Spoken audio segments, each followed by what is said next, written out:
Ma'am, मेरे पापा PhD department में 2000 में अपॉइंटमेंट उनकी हुई थी एज ए डेली वेजर।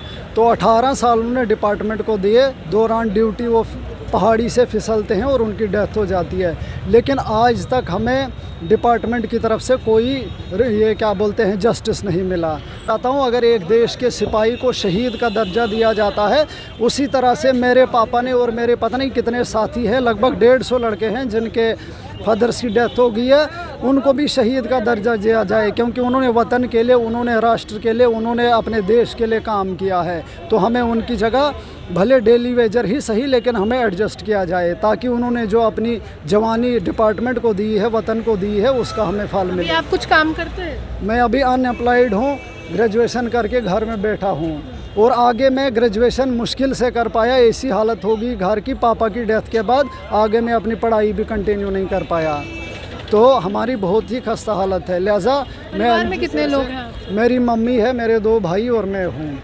तो हम बिल्कुल गरीब फैमिली से बिलोंग करते हैं। हम यही फरियाद रखना चाहते हैं आपके माध्यम से एलजी सर तक के आज आप यहाँ पर तमाम डेली वेजर्स का साथ देने के लिए आए हैं, क्या मंशा है, क्या सोच के आए हैं? जी मैम, हमारी यही ख्वाहिश है कि हम भी अपने हक की लड़ाई लड़ें, क्योंकि हमारे पापा भी पता नहीं कितनी बार प्रोटेस्टों में बैठ चुके हैं। तो हम आज भी मजबूर होकर, जब हमारी कोई सुनवाई नहीं हो रही है, मजबूरन आके हमें भी इनका यहाँ साथ देना पड़ रहा है और अपने पापा का जो हक है वो गवर्नमेंट से मांग रहे हैं।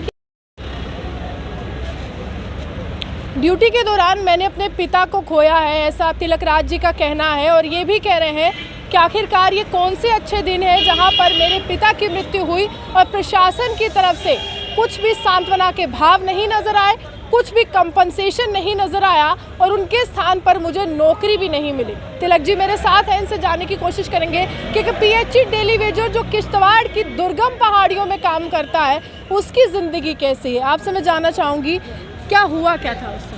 नमस्कार मैम, सबसे पहले आपका बहुत बहुत धन्यवाद जो आपने हमें समय दिया और समय समय पे आप लोगों की आवाज़ को प्रशासन तक पहुंचाते हो, उसके लिए आपका धन्यवाद। मैम, मेरे पापा पीएचडी डिपार्टमेंट में 2000 में अपॉइंटमेंट उनकी हुई थी एज ए डेली वेजर। तो 18 साल उन्होंने डिपार्टमेंट को दिए। दौरान ड्यूटी वो पहाड़ी से फिसलते हैं और उनकी डेथ हो जाती है। लेकिन आज तक हमें डिपार्टमेंट की तरफ से कोई ये क्या बोलते हैं जस्टिस नहीं मिला।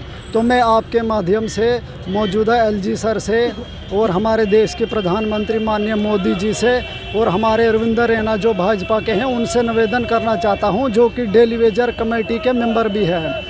तो उनसे निवेदन करना चाहता हूं कि हमने 1000 बार चीफ इंजीनियर ऑफिस में आके अपनी फरियाद दी, अपना पूरा record, death certificate, legal year, जो भी डॉक्यूमेंट्स होते हैं वो सारे हमने फाइल तैयार करके दी, लेकिन आज तक हमें उसका कोई बेनिफिट नहीं मिला। तो मैं यही निवेदन करना चाहता हूं रविंदर रैना जी से और ये एलजी सर से कि आपने 4th क्लास के तहत जो जल शक्ति डिपार्टमेंट में 464 असामियाँ निकाली थी, अगर आप उनमें से 150 लड़के जिनकी डेथ हो गई है, सारे कुछ कश्मीर प्रांत से और कुछ जम्मू प्रांत से हैं, उन 150 लड़कों के लिए रिज़र्व 150 सीटें रखते 464 सीटों में से, तो आपका क्या जाता। मैं निवेदन करता हूं कि आप हमारे साथ इंसाफ करें और हमें अपने पापा की जगह एडजस्ट किया जाए। हमारी हालत इतनी खस्ता है, जब हमारे पापा डेली वेजर थे, ना हमें बीपीएल राशन कार्ड का बेनिफिट मिला, ना सोशल वेलफेयर से आने वाली कोई भी स्कीम हमें मिली, यही कह के कि तुम्हारे पापा जो है वो डेली वेजर हैं, वो सरकारी नौकरी में है। जी मैम, तो हम सारी सुविधाओं से बिल्कुल महरूम रखे गए हैं और आज 100 बार हमने चीफ इंजीनियर साहब के पास आके उनको फरियाद दी, उनसे जस्टिस मांगा, लेकिन हमें आपके इलाके के एमएलए कौन है? हमारे इलाके के पूर्व विधायक थे जीएम सरोड़ी, जो कि कांग्रेस से थे, लेकिन मौजूदा दौर में वहाँ अभी आज तो पूरी स्टेट में क्या बोलते हैं। उनसे मुलाकात की आपने जब आपके पिता की मृत्यु हुई, उनसे बातचीत की, कोई इंसाफ दिला दीजिए? नहीं मैम, उनके साथ मैंने कोई बात नहीं की। मैंने तो एडमिनिस्ट्रेशन के साथ ही अपना जो रिकॉर्ड वगैरह था एडमिनिस्ट्रेशन के साथ ही इन्होंने क्या कहा उनके साथ? इन्होंने यही कहा कि 2014 में यहाँ कलेक्शन सरकार ने जो SRO 520 लागू किया था, उसके तहत आपको ये नौकरी नहीं मिलेगी। लेकिन मैं निवेदन करना चाहता हूँ, अगर एक देश के सिपाही को शहीद का दर्जा दिया जाता है, उसी तरह से मेरे पापा ने और मेरे पता नहीं कितने साथी हैं, लगभग 150 लड़के हैं जिनके फादर्स की डेथ हो गई है, उनको भी शहीद का दर्जा दिया जाए, क्योंकि उन्होंने वतन के लिए, उन्होंने राष्ट्र के लिए, उन्होंने अपने देश के लिए काम किया है। तो हमें उनकी जगह भले डेली वेजर ही सही, लेकिन हमें एडजस्ट किया जाए, ताकि उन्होंने जो अपनी जवानी डिपार्टमेंट को दी है, वतन को दी है, उसका हमें फल मिले। आप कुछ काम करते हैं? मैं अभी अनएम्प्लॉयड हूँ, ग्रेजुएशन करके घर में बैठा हूँ, और आगे मैं ग्रेजुएशन मुश्किल से कर पाया, ऐसी हालत होगी घर की, पापा की डेथ के बाद आगे मैं अपनी पढ़ाई भी कंटिन्यू नहीं कर पाया। तो हमारी बहुत ही खस्ता हालत है। लिहाजा परिवार में कितने लोग हैं? मेरी मम्मी है, मेरे 2 भाई और मैं हूँ।